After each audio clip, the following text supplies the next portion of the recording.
69, 70. Okay.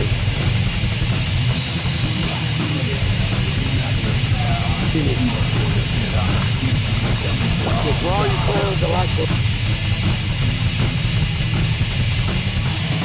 You know what I think? I think it's... Hi guys, I'm James, the Bigfoot born to be wild. I'm in the woods a lot.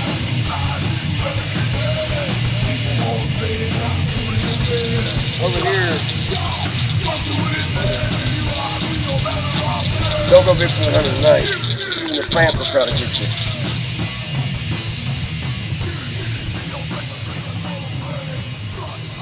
Well, here's Bigfoot base camp at night. I wanted y'all to check it out. We added a new security perimeter sensing lighting system. You can see our main office has, well, I call it our main office, but it's basically in the field base camp headquarters. And you see we got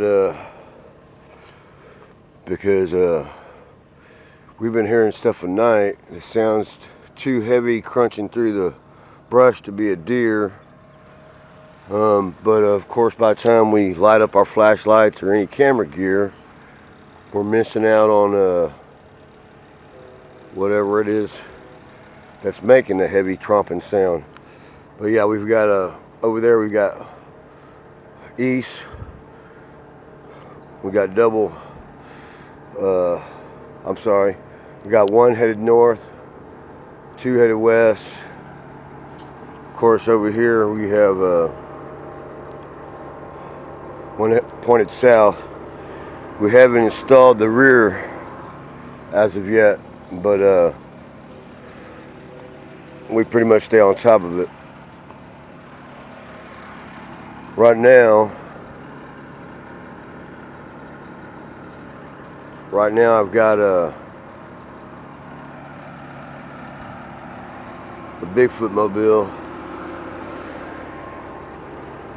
It's just how we transport our lighter gear and do quick setups before the rest of the crew gets there, so when they get there, in case of bad weather, they have at least one or two tents up to unload their gear into. In case of bad weather, they are, they have some place to put it instead of just having to show up and try to set up base camp while it's pouring down on them. They can actually come in and there'll already be a spot waiting for them to unload their gear into, and then set their own personal tents and what have you up as we as the weather calms down or whatever. We've had about 6 weeks of bad weather, and this is the first weekend we've had that was dry. So the guys are out in the field right now. We don't have our generator on location yet, so I'm using the vehicle, the Bigfoot mobile, to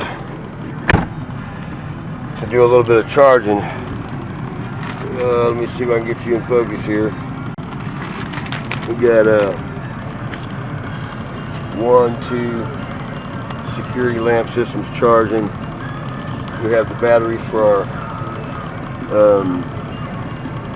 the Zion gimbal. Of course, here's a bunch of more batteries. They're waiting in the line to be charged. You might have seen something like this before, where let me try to get a little focus in here. Let me put a little light on the subject actually. You see here we got 1, 2, 3, 4, 5. Let me count them out for you. 1, 2, 3, 4, and then of course the white one's number 5. 5 things charging. So we got a cell phone charging, the gimbal batteries charging. Well, the gimbal batteries were charging. There we go. Gotta be careful what I touch. We got 2 perimeter light sensors and radar detectors. Well, they're not really radar detectors, more like infrared motion detectors. anything that's warm that goes by will set off the sensor, and then it'll also light up and use as a floodlight system if required. So we got 1, 2 perimeter batteries charging at the moment, 3 waiting in line, the gimbal batteries, the phone. Seems like a oh yes, are in the bag. And the reason I got this in the bag is while I'm out here charging, I figured, you know, I can let it charge without the car being running, but you know, you don't want to do a whole bunch of that without at least starting the car once in a while. And since I was out here starting it, you know, I might as well run a little AC. So I got the AC kicking, you know, on high, max AC. You know, I mean, while our tents are quite comfortable, they're not the same as good old-fashioned AC at home. So let's see if I can do this thing with this camera. Let me turn my headlamp off. So yeah, I'm Jack. I'm sure you've seen me on Meeting Bigfoot. Later on tonight, or actually not tonight, but after tomorrow, you know, we're gonna have a meeting and everything with all the hunters and everything.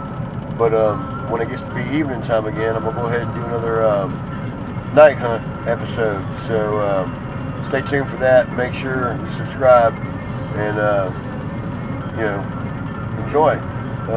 You know, we haven't seen anything in a while. We've had a little bit of tough luck with the bad weather, but you know, like I said, we've still been hearing some heavy stuff crunching through the brush.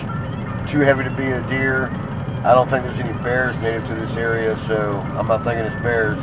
And while it could be something as big as an elk or a moose,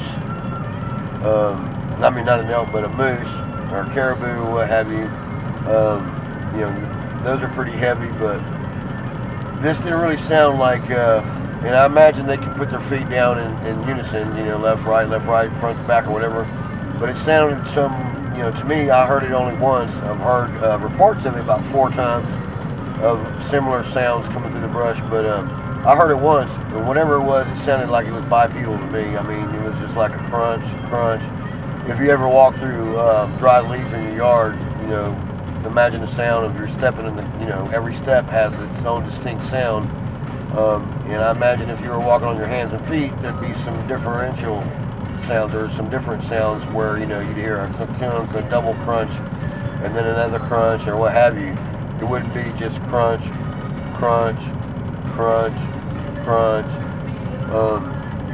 Either, you know, something's walking slow and taking a wide stride, or you know, it's maybe playing peekaboo with us or something. I don't know. You know, I don't know what those 3 Bigfoot said, but I aim to find out. I don't plan on dissecting one, but if I can get a tracker on one, if, you know, if I can spot one and put a tracking dart into them, like a tag like you see on the sea, what do they call it? Aqua. I can't think of the word. Marine life biologists, where they tag a shark or what have you, and they follow the shark, or they tag whales and follow the whales and learn their migration patterns, that kind of thing. That's my goal. And, you know, I'm hoping to get some really great footage, but first and foremost, I think the footage will come, especially if I get a tracking device on one of the Bigfoot, assuming there's more than one. I mean, I would think in order for something to be alive, there has to be a breeding population, but who knows anymore. I've heard some wild stories about Bigfoot that doesn't sound like anything that could be a biological thing. Too much to explain at this moment, but stay tuned for Meeting Bigfoot. Like I said, tomorrow night I'm going to do a night hunt and a report and do an episode of me checking the perimeter sensors, that kind of thing, looking to see if anything's gone off or if anything's been tampered with. We have found, you know, some of our perimeter sensors with mud on them, weirdly enough,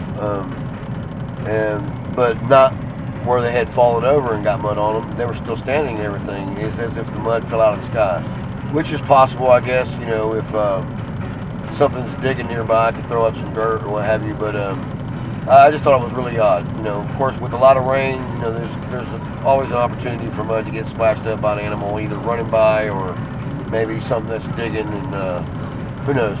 But I thought it was peculiar to be on our image sensors. I mean, I'm sorry, our perimeter sensors. And so I'm gonna go check them out tomorrow night and see if anything's been tampered with. Make sure they're all charged up, good, you know, good to go. I'm gonna make an episode out of it. So stay tuned for another episode of Meeting Bigfoot. See you tomorrow night.